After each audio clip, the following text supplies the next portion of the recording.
Bonsoir tout le monde, ici Monsieur Cacahuète et Zou. Ce soir nous sommes samedi 26 février 2022 et il est déjà 22h39. Aujourd'hui dans ce nouvel épisode de Parlons DVD, Zouglut a choisi Vampire Academy entre Twilight et Harry Potter. Une citation de Voici. Mais je fais pas exprès. Rose et Lisa sont élèves à Saint-Vladimir. Cette institution secrète et peu ordinaire accueille les Moroi, des vampires pacifiques, et les Dampires, leurs gardiens mi-vampires, mi-humains.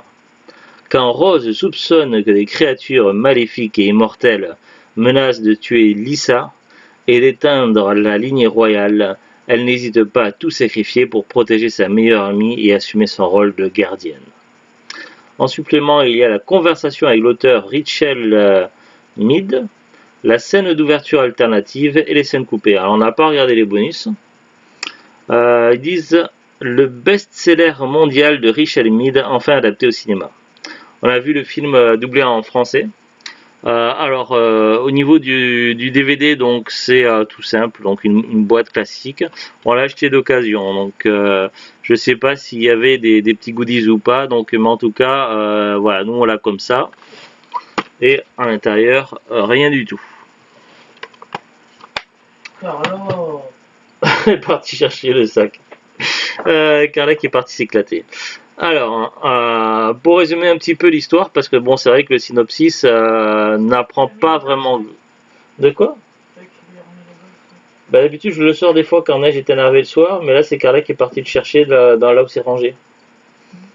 Mais Carla sait visiblement où c'est rangé.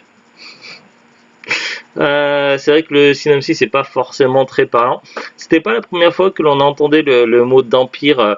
Ce terme avait été utilisé dans la trilogie Blood Rain, des films tirés des célèbres jeux vidéo, des films qui avaient été réalisés par Uwe Boll, célèbre réalisateur et boxeur allemand, qui a fait des films potables et qui avait massacré certains films. Je pense notamment au film Far Cry qui m'avait beaucoup déçu. Mais ça, c'est une autre histoire. Bref, donc. Bref, c'est une autre histoire aussi, c'est une série. Oui, donc, bon, bref. Donc. T'es chiante. Donc. Bref. Non, j'arrête. Alors. C'était pas la première fois que l'on entendait ce terme, donc, des vampires. Qu'est-ce que je peux vous dire sur le film? Alors pour résumer un petit peu, donc au début du film, on a donc la vampiresse Lisa, la vampire Lisa donc et sa gardienne donc Rose qui sont en cavale, donc ils sont dans le monde des humains. Ils sont pourchassés à la fois donc par d'autres d'empires, donc d'autres gardiens de l'académie pour ramener donc pour les ramener à l'académie, toutes les deux, mais ils sont également pourchassés par des Striga. Les Striga, donc c'est des vampires qui ont franchi le cap. En fait, les Moroi, donc c'est une caste de vampires pacifiques. Il existe en fait, on va dire, en quelque sorte, trois catégories de vampires. Donc il y a les Dampires, les gardiens qui sont mi-vampires, mi-humains, donc c'est des métis. L'un des deux parents est généralement vampire et l'autre parent humain. Et donc du coup, à partir du moment où quelqu'un est un vampire, il n'a pas trop le choix en fait. Il est obligé de jouer le rôle des gardiens. Et donc du coup, comme ils ont connaissance du monde des vampires et qui ont quand même certaines facultés de combat un peu plus élevées que des humains ordinaires, donc les vampires donc ont parfois, donc c'est pas toujours le cas, mais ils ont parfois donc un vampire qui leur est assigné et ils vont jouer le garde du corps toute leur vie de ce vampire. Et lorsque les vampires n'ont pas de garde du corps de vampire attitré, à ce moment-là, donc ils travaillent certainement pour la cause et lors des missions, donc il peut y avoir plusieurs vampires qui vont accomplir ensemble une mission. Du moins, c'est ce que j'en ai compris. Je n'ai pas lu les romans. Au niveau des vampires, donc 100% vampires, donc on a deux castes du moins d'après ce que j'ai appris du premier film. Après, peut-être que c'est plus complexe qu'il n'y paraît, mais non, mais c'est après avoir en dehors des vampires. Donc on a les Moroi. Donc les Moroi, c'est des vampires pacifistes. Il y a certains traits de ressemblance avec différents univers, un petit peu comme Twilight, où les vampires peuvent sortir dehors en pleine journée sans mourir. Par contre, ils ne brillent pas, donc c'est précisé. Mais du coup, c'est une petite référence à Twilight. Ouais. Et ils sont également, par contre, ils sont affaiblis. Donc la lumière du jour les affaiblisse quand même. Mais par contre, du coup, c'est vrai que ça prend un petit peu de Twilight et ça prend aussi beaucoup d'Harry Potter. Donc il y a énormément de similitudes entre des personnages et des choses de l'univers d'Harry Potter. Peut-être un peu trop. Par exemple, il y a notamment parmi les nombreuses points de ressemblance, il y a un personnage qui fait penser un petit peu à Rogue qui m'a fait penser un petit peu à Rogue de Harry Potter. Il y a des personnages un peu bêtes et méchants qui font passer à Malfoy et sa bande, etc. Donc il y a quand même pas mal de traits de personnages qui font penser à du Harry Potter, mais il y a également la magie. Donc les vampires, dans la plupart des films ou sagas, ont des capacités surnaturelles liées à leur faculté d'être des vampires, sauf que là on leur a rajouté en plus de ça des pouvoirs magiques.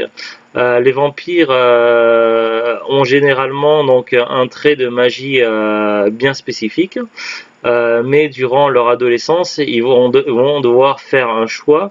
Et s'ils ne font pas le choix de leur caractéristique principale en magie, à ce moment-là, du coup, ils vont peu à peu sombrer dans la folie, la psychose et tomber malade, et ça va partir complètement en vrille.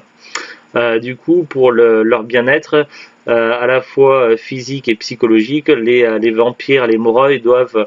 il y a un nom pour ça, un genre de rituel, ou je sais pas comment ils appelaient ça, comment dans le film?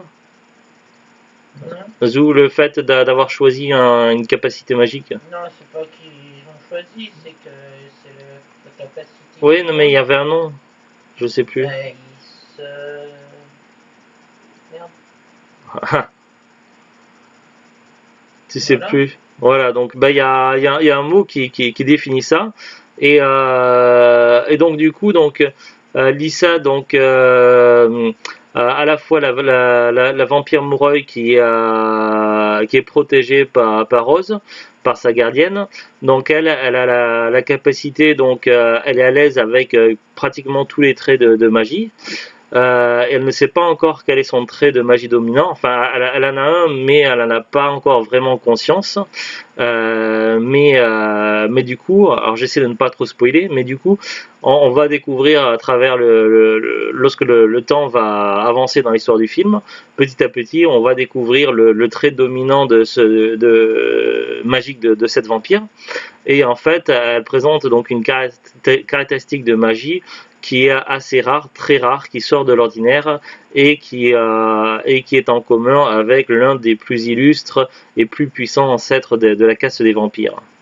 Mais du coup, c'est une magie peu commune et dont les gens n'ont pas forcément habitude de maîtriser, donc du coup, ça va être un petit peu compliqué à gérer. Donc au début ils vont être pourchassés. L'autre dernière caste de vampires que je n'ai pas précisé, donc les Stroiga, je crois qu'ils disent, ou les Strega, donc je prononce mal. Ces vampires là en fait c'est des vampires qui ne sont pas pacifistes, c'est des vampires qui ont été changés donc d'une façon ou d'une autre. Parfois c'était des anciens Moroi, mais pas toujours, donc après on ne sait pas tout de cette... Des fois c'est par choix et pas toujours. Parfois c'est par choix, mais parfois c'est peut-être, on sait pas trop en fait. Ils sont un peu flous là-dessus, mais peut-être qu'on en apprendra plus dans la suite ou dans les romans. Mais bref, donc il est possible pour un Moroi de devenir cette deuxième catégorie de vampire, à condition que le vampire pacifiste, le Moroi, tue un humain, enfin tue quelqu'un en se nourrissant. Du coup, il devient ce qu'ils appellent eux un vampire maléfique et du coup il perd son âme. Grosso modo, c'est un petit peu ça, et ces vampires-là, du coup, sont beaucoup plus puissants et dangereux que les vampires pacifistes. Du coup, évidemment, les vampires pacifistes ont dû trouver un stratagème pour arriver à se nourrir, puisqu'ils doivent se nourrir de sang. Ça, je ne vais pas trop entrer dans les détails, je vais essayer de ne pas trop spoiler le film. Je dis bien, je vais essayer. Donc le début qui est relativement court, donc ils vont être en cavale, évidemment ils vont se faire rattraper et du coup pratiquement 90% de l'intrigue va se passer au sein de l'académie. Ils vont devoir reprendre les cours, donc le train de vie quotidien des adolescents, ainsi que les petits tracas, parce qu'évidemment il va y avoir des problèmes avec d'autres élèves, évidemment donc les filles vont avoir des becs amoureux, mais il va y avoir également des vampires et des gardiens jaloux. Du coup, ça va attiser des conflits. Il y a également un vampire assez mystérieux, un petit peu sombre, qui est joué par le même acteur qui joue Jace dans la série Shadowhunter, et dont l'une des deux est un petit béguin. J'essaie de ne pas trop spoiler. Et puis il va y avoir également de lourds secrets ainsi qu'une menace, on ne sait pas trop quoi, mais il y aurait un ennemi assez puissant qui en a après les deux filles, on ne sait pas trop pourquoi, ni quoi, ni pourquoi. Évidemment, dans le film, vous saurez tout après avoir vu le film, mais voilà, j'essaie de ne pas trop spoiler. À la fin du film, on a évidemment une fin ouverte, puisqu'il était prévu qu'il y ait plusieurs autres films. À la base, donc, c'est adapté d'une célèbre série de romans dont je ne connaissais pas du tout avant aujourd'hui. Alors, donc, nous, on a vu le doublage VF. Le jeu d'acteur était plutôt bon. Le doublage VF était bon aussi. L'histoire intéressante. Après, comme je n'ai pas lu les livres, donc je ne sais pas jusqu'à quel point c'était fidèle ou pas par rapport au roman, mais je suppose que comme beaucoup d'adaptations, l'idéal c'est quand même de lire les romans où on a certainement beaucoup plus d'infos et c'est beaucoup plus riche. Néanmoins, ça se regarde plutôt bien, c'est assez plaisant à regarder. Alors, il n'y a pas vraiment d'humour. Déclaré. Ah voilà, c'est déclaré. Par rapport à la magie, le mot pour dire quand un vampire a choisi enfin a trouvé sa magie qui lui est propre, c'est le vampire à ce moment-là, c'est déclaré qu'on dit. Voilà. Donc je sais plus ce que je disais quand tu m'as coupé. Bah oui, mais Non, mais est-ce que tu sais ce que je disais?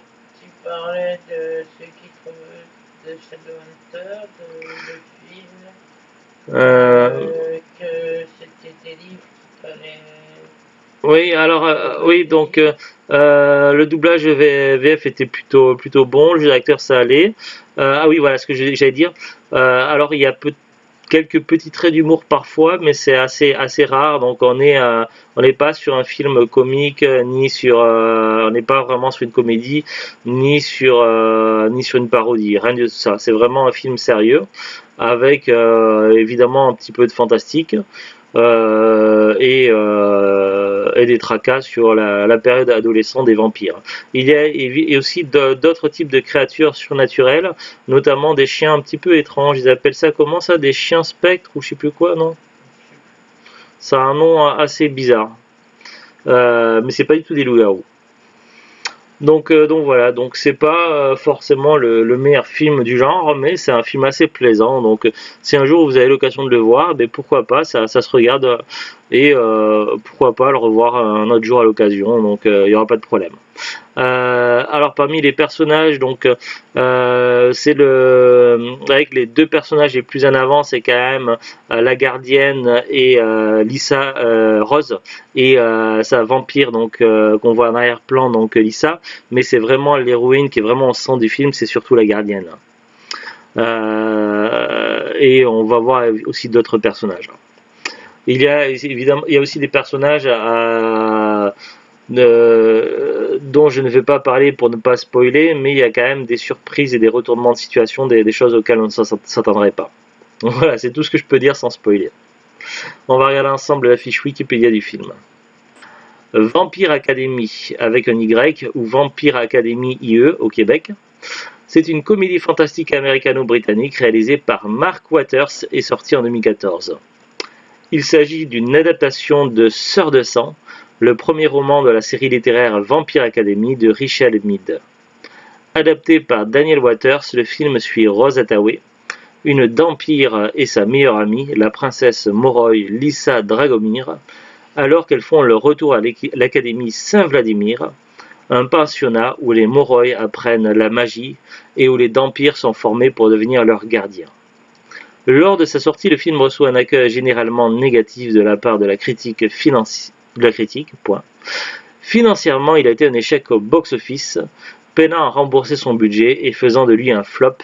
Il devait être le premier volet d'une série de films adaptant les romans suivants, mais son échec mit fin au projet.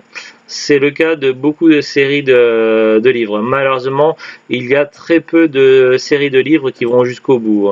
C'est vrai qu'il y a beaucoup de réalisateurs qui pensent, ou des réalisateurs ou producteurs qui pensent à Harry Potter, mais tout le monde n'arrive pas à aller jusqu'au bout, à tout adapter au cinéma. Donc Harry Potter et Twilight sont des rares exceptions. Il y a plein de séries tirées de romans qui se sont cassées les dents.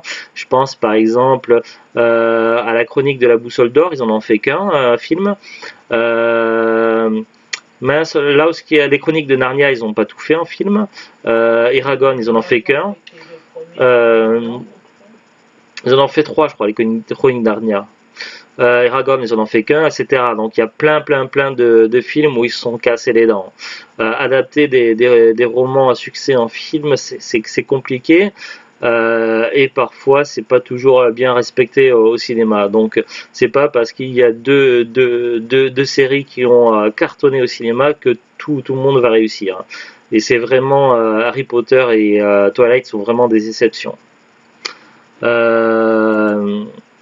Alors, la fiche Wikipédia est très longue, donc je vais peut-être pas tout lire, on va survoler un petit peu. Moi, le synopsis, du coup, on va passer. Fiche technique, donc Vampire Academy. Budget 30 millions de dollars. Durée 104 minutes. Sortie au cinéma aux États-Unis, au Canada et au Québec le 7 février 2014. En France et en Belgique le 5 mars 2014. Casting Zoe Deutsch. Massey Shipping, Lucy Fry, Danila Kozlowski, Dominic Sherwood, Cameron Monaghan, Sammy Gale, Sarah Hyland, Claire Foy.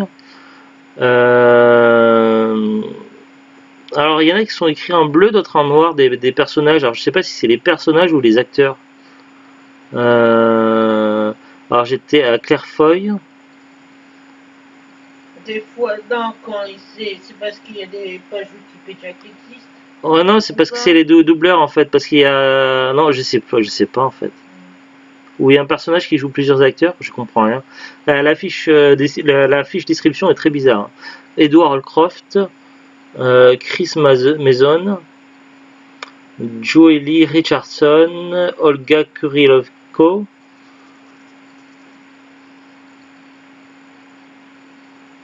Parce qu'il y a marqué Olga Kurilovko, donc la principale. Ah oui, mais après il y a le nom des personnages. Parce qu'il y a le rôle et puis après il y a les noms, d'accord. Gabriel Byrne. Ah, c'est pour ça qu'il avait que le personnage m'était familier, ben oui. Il jouait le Victor Dashkov. Dominic Tipper, Nick Gillard, Harry Bradshaw, Bronte Norman Terrell, Ramon Tikaram, Rory Fleck-Byrne, Alexander Abadziz et Elizabeth Conboy.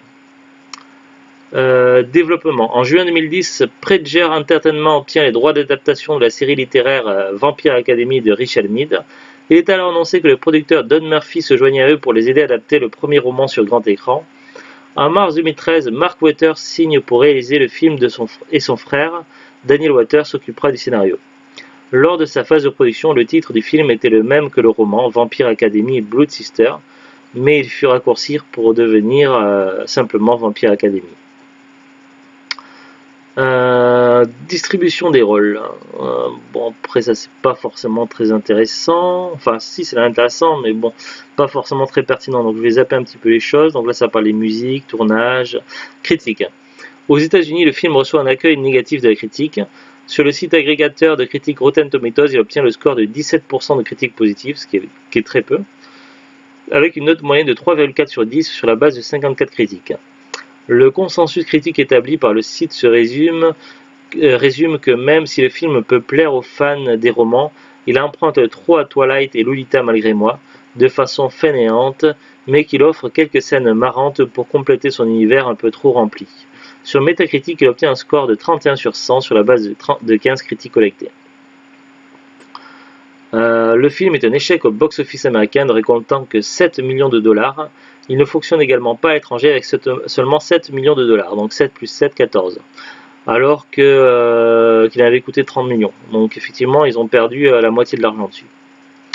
En tout, le film a récolté un peu plus de 15 millions de dollars pour un budget de 30 millions de dollars, ne lui permettant pas de le rembourser, faisant de lui un flop. Bah là, oui, c'est sûr. Projet de suite et reboot. Oui, Carla, on est là. On est là, Carla. Mamao. Oui. Mais viens. À la suite de l'échec du film au box-office mondial, aucun projet d'adaptation du deuxième roman de la série intitulé Morsure de glace, Frostbite en VO, n'a été annoncé. Quelques mois après cet échec, les producteurs du film annoncent sur les réseaux sociaux qu'ils travaillent sur une façon de continuer l'adaptation de la série en film. Oui, Carla, viens. Carla.